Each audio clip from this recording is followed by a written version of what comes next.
ইংরেজ আমলের শেষের দিকে এবং পাকিস্তান আমলের দীর্ঘ সময় পর্যন্ত তৎকালীন ব্রিটিশ রাজধানী কলকাতার সাথে মেইল স্টিমার সহ মাল ও যাত্রীবাহী স্টিমার সার্ভিস চালু ছিল। এক পর্যায়ে নাগরপুরের সাথে কলকাতার একটি বাণিজ্যিক এবং সাংস্কৃতিক সম্পর্ক গড়ে ওঠে।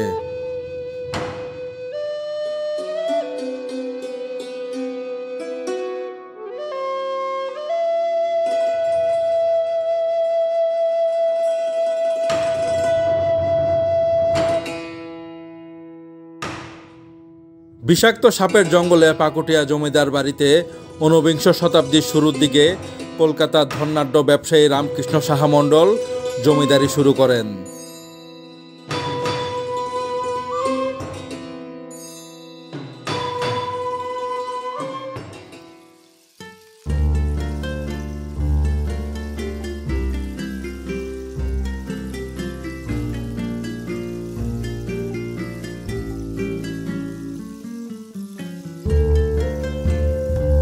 টাঙ্গাইল শহর থেকে ৩৫ কিলোমিটার দক্ষিণে নাগরপুর উপজেলায় লৌহজং নদীর তীরে কালের সাক্ষী হয়ে পাকুটিয়া জমিদার বাড়িটি আজও মাথা উঁচু করে সগৌরবে দাঁড়িয়ে আছে।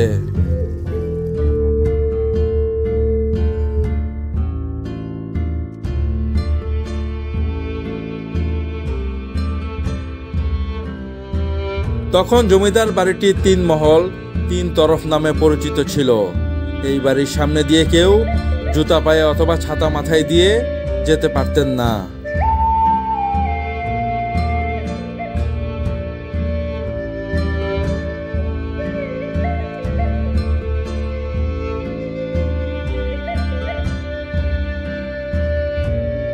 পশ্চিমবঙ্গ কলকাতা থেকে আসেন রামকৃষ্ণ সাহা মণ্ডল নামে এক ধনাঢ্য ব্যক্তি। প্রায় ১৫ একর এলাকা জুড়ে একই নকশায় পরপর ৩টি প্যালেস বা অট্টালিকা নির্মাণ করেন।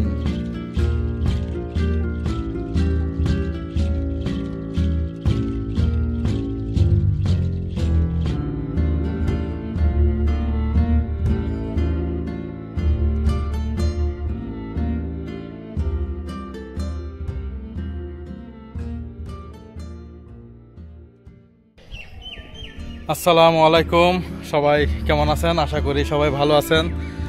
আমি এই মুহূর্তে টাঙ্গাইলের নাগরপুরের পাকুটিয়া জমিদার বাড়িতে আছি। বর্তমানে এটা হচ্ছে পাকুটিয়া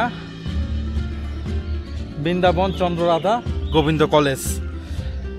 আসলে অনেক দিন ধরে চিন্তা ভাবনা করতেছিলাম যে এই বাড়িটা দেখতে আসবো। এটা নাকি অনেক সুন্দর এবং খুব কারুকার্য খচিত একটা বাড়ি। আসলে আইসা দেখলাম আসলে অনেক সুন্দর, খুব চমৎকার।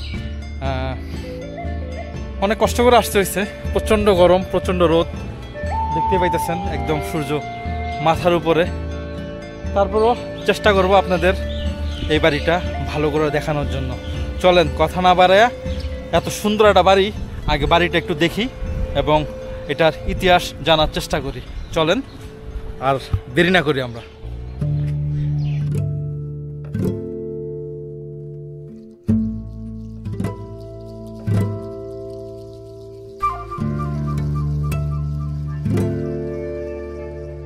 প্রতিটি বাড়ির মাঝ বরাবর মুকুট হিসেবে লতা ও ফুলের অলঙ্করণে কারুকার্য মণ্ডিত পূর্ণাঙ্গ 2 সুন্দরী নারী মূর্তি রয়েছে এবং প্রতিটি মহলে রয়েছে নিজস্ব সৌন্দর্য। রেলিংয়ে টপ বা কার্নিশের উপর রয়েছে বিভিন্ন ভঙ্গিতে দাঁড়িয়ে থাকা অসংখ্য সুন্দর ছোট আকৃতির নারী মূর্তি। এই অট্টালিকাগুলো পাশ্চাত্য শিল্প সংস্কৃতির এক অনন্য সৃষ্টি।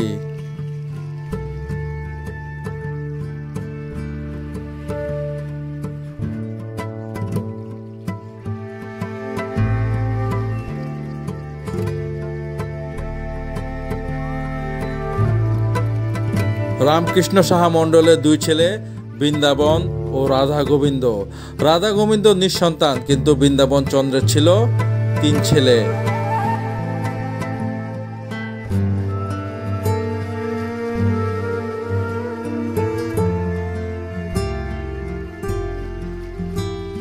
ব্রজেন্দ্র মোহন, উপেন্দ্র মোহন ও যোগেন্দ্র মোহন। 1916 সালে তারা তাদের পিতা বৃন্দাবন চন্দ্র ও রাধা গোবিন্দ উচ্চ বিদ্যালয় BCRG প্রতিষ্ঠা করেন।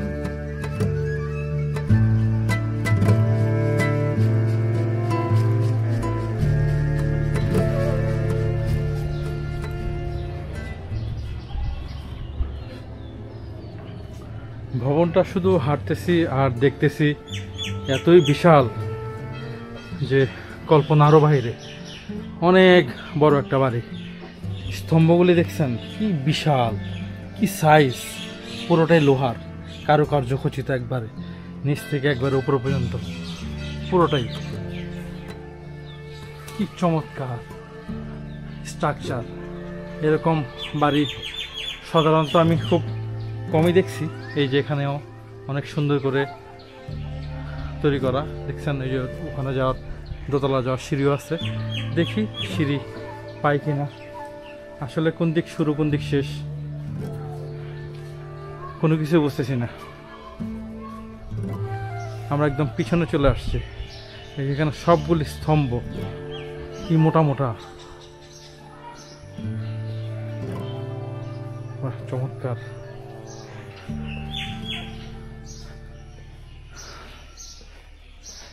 এই যে তখনকার সময় একটা কুয়া, আমি অবশ্যই দেখানোর চেষ্টা করব।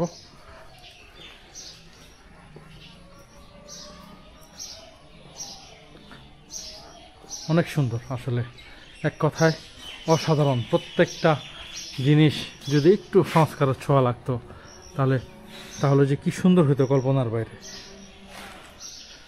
অনেক বড় ভবনটা। এরকম আরও অনেকগুলি ভবন আছে আমি যতটুকু জানি। ওই যে ওখানে একটা, ওইটা মনে হয় টয়লেট, সম্ভবত আমি দেখানোর চেষ্টা করব। অনেক ভালো লাগলো আসলে, এত বড় বাড়ি ঘুরতে ভালোই লাগে। অনেক বড়, বিশাল একটা বাড়ি। চলেন আস্তে আস্তে আপনাদের দেখাই কোথায় কি আছে বাড়িটার। এটা হচ্ছে পিছনের অংশ পুরোটাই। এই যে একটা কুয়া দেখছেন, কত গভীর, নামার জন্য ব্যবস্থা করা আছে। এক সময় তো তারা ব্যবহার করতেন এই কুয়াটা। এই যে বাড়ির অংশগুলি দেখেন, কত নিখুঁত কারুকাজ, দেখছেন। চলেন আস্তে আস্তে দেখি কোথায় কি আছে, তার সব কিছু দেখানোর চেষ্টা করব। বৃষ্টি হয়েছে কিন্তু গরম কমে নাই। এখানে একটা ভবন আছে, ওই পাশে একটা ভবন আছে, লাস্টে একটা ভবন আছে। সবগুলি ভবন দেখানোর চেষ্টা অবশ্যই করব। চলেন, এর আগে হাম্মামখানাটা মনে হয় একটু দেখে আসি। এই যে এটা তাদের টয়লেট, 100%। বললাম না, এটা টয়লেট। একদম বড় একটা পুকুরের পাড়ে, দেখছেন।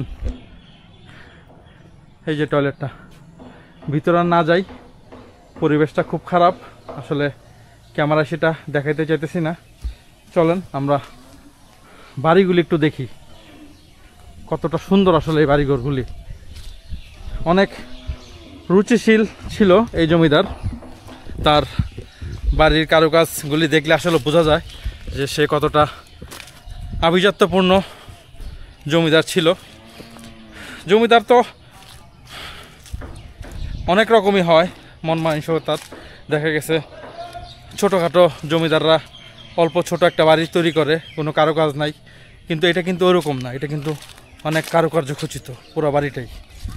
চলেন দেখতে থাকি।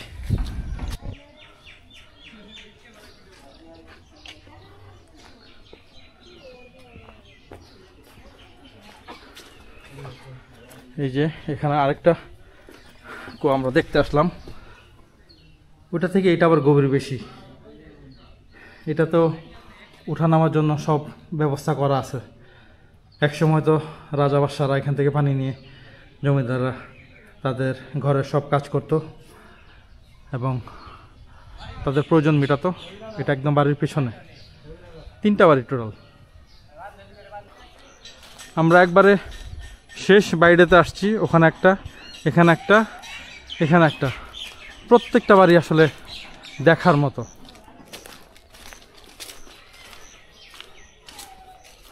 জানি না উপরে উঠতেছি কোনো বিপদে পড়ি কিনা। এই যে তখনকার সময়ের ফুলদানিগুলি, এই যেখানে একটা ভেঙে গেছে, একটু যদি সংস্কার করা হতো। ইস, এই বাড়িগুলি দেখার মতো একটা বাড়ি, এত চমৎকার লোহার মানে পিলারগুলি, স্তম্ভগুলি কত মোটা মোটা। এই যে এগুলা সবগুলিতে এক সময় গাছ লাগানো ছিল, অযত্নে অবহেলায় ওই যে ছিদ্র হয়ে গেছে, আস্তে আস্তে ভেঙে পড়তেছে। এই যে উপরে টালিগুলি আস্তে আস্তে ভেঙে ভেঙে পড়তেছে, দেখছেন? দেখার কেউ নাই, বলার কেউ নাই।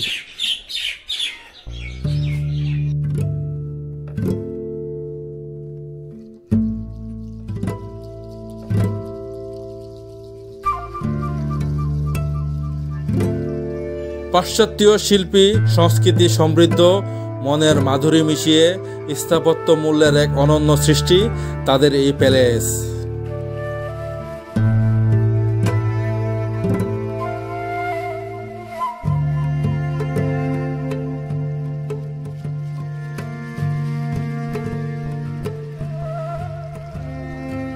এই প্যালেসে লতাপাতা চমৎকার কারুকাজগুলো মুগ্ধ করার মতো। এছাড়া পূজা মণ্ডপের শিল্পীর কারুকাজগুলো শত শত বছর পর এখনো পর্যটকদের মুগ্ধ করে।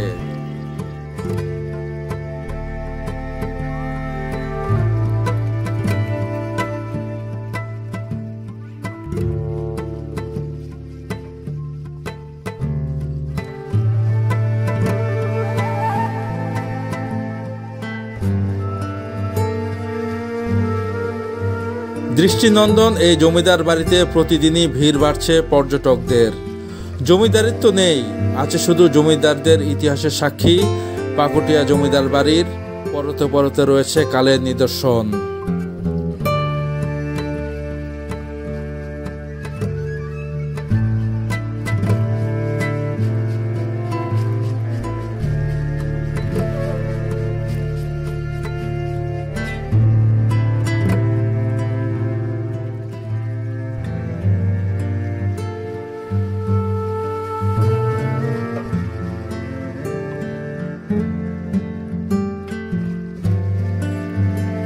জমিদার বাড়িটি সংস্কার বা জমিদারদের ইতিহাস সংরক্ষণ না হওয়াতে একদিকে যেমন সৌন্দর্য হারাচ্ছে বাড়িটি, অন্যদিকে তরুণ প্রজন্মের কাছে অজানাই থেকে যাচ্ছে এই ইতিহাস।